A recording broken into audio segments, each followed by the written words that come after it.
Det är intressant att göra de här bilderna som kanske ser ut som sexuella fantasier men som kanske egentligen behandlar en sorg eller en kroppslig ångest eller hur min kropp eller en queer kropp blir sedd och behandlad i ett offentligt rum. Jag sitter nu mitt i en utställning där två konstnärer möts. Det är ett nytt utställningsrum på Moderna Museet, 144 kvadratmeter. Det är ett stort teckningsverk i tusch och blyerts av Edith Hammar. Och det här monumentala verket av Nicole Eisenman har vi precis förvärvat till samlingen. Utställningen heter ju Mina ögon är som trattar, min röv är en hand. Och den titeln är väl väldigt mycket en reflektion på i alla fall hur jag upplever skapande och hur man som konstnär och jag som konstnär och hur jag föreställer mig att Nicole Eisenman som konstnär liksom tar in och filtrerar världen genom öga, kropp och sen liksom krystar ut ett motiv och en bildvärld och sitt eget liksom estetiska vokabulär.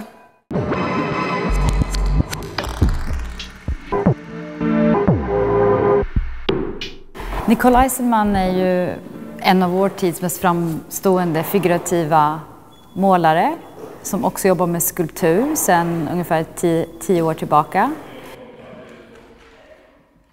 Maker är då skaparen, konstnären. Mack är lite svårt att översätta till svenska har jag märkt. Dynga kanske, eller skit. Det kan ju vara det där tunga och tungrodda. Att sitta fast i den där processen och känna den där pressen. Men det kan ju också vara någonting fantastiskt att sitta i sin egen värld, i sin egen fantasi och få möjlighet att gestalta den i konst. Ja, men Makers Mack är lite som en mini-retrospektiv. I det här verket så finns väldigt många av de karaktärer, situationer, former, porträtt som har återkommit genom hennes arbete. Här ser vi en överdimensionerad ketchupflaska som faktiskt är gjord av hennes bror på 70-talet under en bildlektion. Vi ser en bomb, det är de här karaktäristiska ansiktena som finns i Nicoles bilder med en rund stor näsa. Vissa av verken har egna titlar. Här har vi Studio Bottom som står på alla 4 och kanske underkastar sig processen att arbeta i en konstnärsateljé.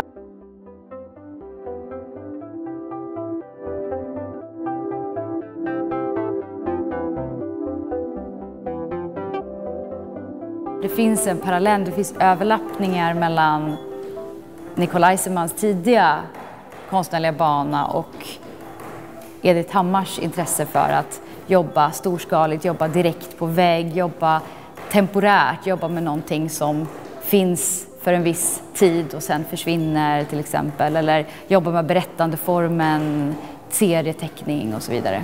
I Nicole Eisenmans verk här så ser vi en person som kryper på alla 4. Jag har haft en enorm prestationsångest att komma in i det här huset och komma in i det här rummet, men att någonstans efter att jag bara så bent over och la mig på alla 4 så började det flyta på.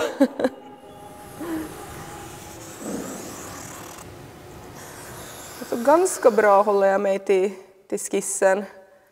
Vissa teckningar har jag, alltså vissa typ karaktärer som stod upp på skissen så har sen fått lägga sig ner. Det skapas i rummet, verket. Så det är verkligen så, vad funkar och vad blir det för dialoger mellan de olika karaktärerna eller situationerna. Så det är väl liksom, det växer ju fram. Du har ju haft tankar om vad du vill, vilka berättelser som ska berättas här inne, men inte exakt var saker och ting ska vara kanske. Jag tycker ju att jag har haft en slags träffats online och bara haft en relation på nätet med Makers Mack hittills, för att jag har ju inte träffat hela verket i sin helhet ännu. Nej. Frågan är om vi ska fråga om du kan få möjlighet att titta lite. Jag har nog aldrig varit så här nervös i hela mitt liv. Hej Mira. Hej. Hej! Oj shit, du håller på med den här. Jag har liksom inte sett den. Den är ganska naked nu. Ja, den är ju väldigt stor. Den är ju typ som de som jag har. Typ här kommer det en bomb och personen som spyr, ketchupflaskan är bakom. Done my homework. Nej, men storleken kändes perfekt. Alltså det finns ju absolut väldigt mycket likheter mellan min och Nicole Eisenmans praktik. Ganska samma vokabulär och typ samma syfte med att göra konst, vilket har varit ganska mäktigt att upptäcka så här på distans. Ja, men det är så spännande med de här två konstnärerna som bygger egna världar. De båda visar hur leken och humorn kan ha läkande eller helande potential. Och hur viktig den är för att också prata om svårare frågor som en mödosam process att skapa, att känna prestationsångest, att misslyckas. Vad teckningen tar för plats i mitt liv är ganska samma idag som när jag är 32 som när jag var 10 år gammal. Förr var teckning väldigt mycket humor och att på något sätt underhålla och att ett litet kanske existensberättigande. Jättemånga dagar efter skolan i högstadiet så gick jag till det närmaste biblioteket på gångavstånd och tillbringade jättemycket tid med att bara läsa allt från liksom Batman-serier till bara att hitta liksom snuskiga böcker med en bildvärld som var på något sätt estetiskt tillfredsställande men där det också kanske fanns ett narrativ om en sexualitet som var något annat. För att jag visste väldigt tidigt att vad än jag har för framtid så kommer den inte att se ut som mina föräldrars eller som vuxenvärlden som var direkt tillgänglig för mig. Väldigt mycket av de bilderna som jag gör idag är någon slags bild av vad jag själv önskar se i mitt eget vuxna liv idag. Det är ett konstant uppfinnande av en queer verklighet.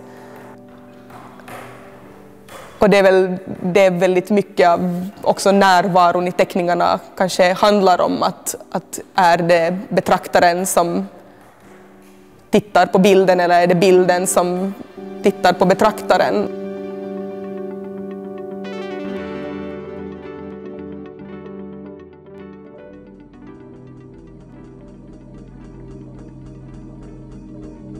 Jag tänker att det här är en utställning som verkligen betonar liksom konstnärens förmåga att omvandla och kanalisera våra rädslor och våra begär. Den får oss att pröva vår föreställningsförmåga. Alltså den får oss att tänka att andra bilder, andra begär, andra sätt att känna är möjlig.